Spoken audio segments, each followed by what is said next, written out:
తాకట్లో ఉన్న మీ బంగారాన్ని విడిపించి ఆ రోజు ఆన్లైన్ రేటుకి కొంటాం. Sharma gold company. నమస్తే, వెల్కమ్ టు సుమన్ టీవీ. ముఖ్యమంత్రి చంద్రబాబు నాయుడు గారు 1వ తారీఖు వస్తే పేదల సేవ కోసం ఆయన ముందుకు పోతా ఉన్నారు. పెన్షన్ పంపిణీ కార్యక్రమానికి సంబంధించి ప్రతి నెల 1వ తారీఖు ఆయనే అందిస్తూ ఉన్నారు. సో ఈ 1వ తారీఖు ఎవరింటికి వెళ్తున్నారు ఒక్కసారి మనం చూద్దాం. మా ఇంటికి సీఎం సార్ వస్తున్నారు. ఎవరైతే ఆ పెన్షన్ అందుకున్నటువంటి లబ్ధిదారులు ఉన్నారో సంతోషం వ్యక్తం చేస్తూ ఉన్నారండి. ఎందుకంటే ఆ అవకాశం, ఆ అదృష్టం మాకు వచ్చింది, మా కుటుంబానికి వచ్చిందంటూ ఆ కుటుంబ సభ్యులు చాలా ఆనందంతో ఉన్నారు. శ్రీ సత్యసాయి జిల్లాలో లబ్ధిదారుల ఆనందం. నేడు పెద్దన్నవారిపల్లికి ముఖ్యమంత్రి వస్తూ ఉన్నారు. ఏర్పాట్లను కూడా మంత్రులు పరిశీలించారు. ఇక్కడ చూడండి, శ్రీ సత్యసాయి జిల్లా తలుపుల మండలం పెద్దనవారిపల్లికి చంద్రబాబు నాయుడు గారు శనివారం వస్తున్నారు. గ్రామంలో చింతలయ్య, రెడ్డమ్మ, మేడా మల్లయ్య ఇళ్లకు వెళ్ళి వారికి స్వయంగా పెన్షన్స్ అందజేస్తారు. ముఖ్యమంత్రి తమ ఇంటికి వస్తున్నారని తెలుసుకునే లబ్ధిదారులు చాలా సంతోషంగా ఉబ్బి తబ్బిపోతున్నారు. తాడేపల్లి మండలం ఉండవల్లి నుంచి చంద్రబాబు శనివారం ఉదయం 11:15కి హెలికాప్టర్లో బయలుదేరతారు. కదిరి నియోజకవర్గంలోని పెద్దన్నవారిపల్లికి మధ్యాహ్నం 12:45కి చేరుకుంటారు. లబ్ధిదారుల ఇళ్ల వద్దకు వెళ్ళి పింఛన్లను అందజేసిన తర్వాత గ్రామస్తులతో ముఖాముఖి కార్యక్రమంలో పాల్గొంటారు. చూడండి ఎంత గొప్ప విషయం అంటే, ముఖ్యమంత్రి చంద్రబాబు నాయుడు గారు నేరుగా ఇప్పుడు పెన్షన్లు ఇవ్వాలంటే గతంలో ఎలా ఉండేది, డైరెక్ట్గా ప్రతి ఇంటికి వెళ్ళి ఇచ్చేస్తారు. యాక్చువల్గా ఇప్పుడు కూడా అదే విధంగా జరుగుతుంది. కానీ 1వ తారీఖు ఏదో ఒక కుటుంబానికి నేను ఇవ్వాలి అంటే పెన్షన్ల కార్యక్రమం అనేది ఈ ప్రభుత్వం చాలా ప్రెస్టీజియస్గా తీసుకుంది. లబ్ధిదారులకి, అర్హులకి తప్పకుండా పెన్షన్ అందించాల్సిన బాధ్యత ప్రభుత్వం మీద ఉంది అని చెప్పి ఆ సంకేతం పంపించడం కోసం ఒక కుటుంబానికి ముఖ్యమంత్రి గారు ఇచ్చి స్టార్ట్ చేస్తే మొత్తం రాష్ట్రం మొత్తం కూడా అధికారులు ఆయా లబ్ధిదారులకి, అర్హులకి పెన్షన్లు అందజేస్తారనమాట.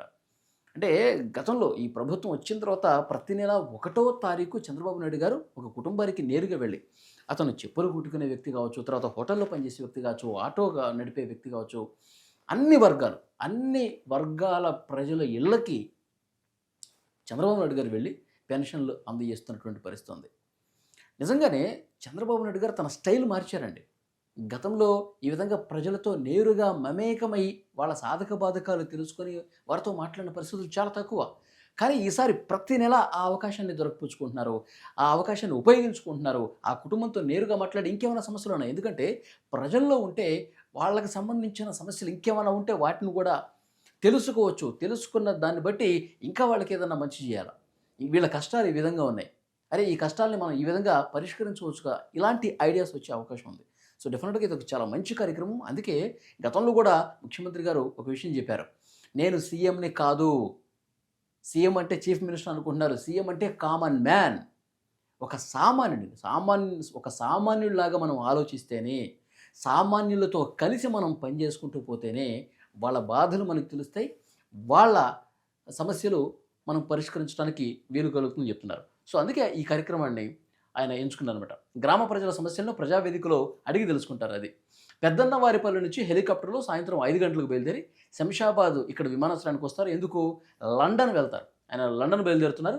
ముఖ్యమంత్రి పర్యటన ఏర్పాట్లను జిల్లా ఇన్ఛార్జి మంత్రి సత్యప్రసాద్, అలాగే మంత్రి సవిత, జిల్లా కలెక్టర్ శ్యాంప్రసాద్, తర్వాత ఎస్పీ సతీష్ కుమార్, కదిరి ఎమ్మెల్యే కందికుంట వెంకట ప్రసాద్, జిల్లా టీడీపీ అధ్యక్షుడు కొల్లగుంట అంజనప్ప పరిశీలించారు. సీఎం పర్యటనకు ఎలాంటి హంగు ఆర్భాటం లేకుండా అధికారులు ఏర్పాటు చేశారు. సో ఆర్భాటాలకు దూరంగా అంటే నాకు ఒకటి గుర్తొచ్చింది. విజయవాడలో బీసెంట్ రోడ్లో జిఎస్టీ సంస్కరణల వల్ల అక్కడ చిన్న వ్యాపారులకు ఎలాంటి ప్రయోజనాలు కలుగుతున్నాయని చెప్పి దీపావళి ముందు రోజు అనుకుంటా ఆయన ఏమాత్రం ఆయనకు సెక్యూరిటీ లేకుండా, కాన్వాయ్ లేకుండా పెద్ద ఏం ఆర్భాటాలు లేవు, జస్ట్ 2-3 చంద్రబాబు నాయుడు గారితో పాటు వెళ్ళారు. నేరుగా బీసెంట్ రోడ్లో అందరితో, వ్యాపారులతో, అక్కడ ఉన్నటువంటి ప్రజలతో మమేకమై మాట్లాడిన పరిస్థితుంది. సో ఇది కదా గతంలో ఎలాంటి పరిస్థితి ఉండేది మనం చూసాం. గత పాలకులు పరదాలు కట్టేసుకుని మొత్తం ఎక్కడికక్కడ చెట్లు నరికేసుకుని చాలా ఆర్భాటాలు చేసినటువంటి పరిస్థితి. అసలు ప్రజల్ని కలిసిన పరిస్థితి లేదు,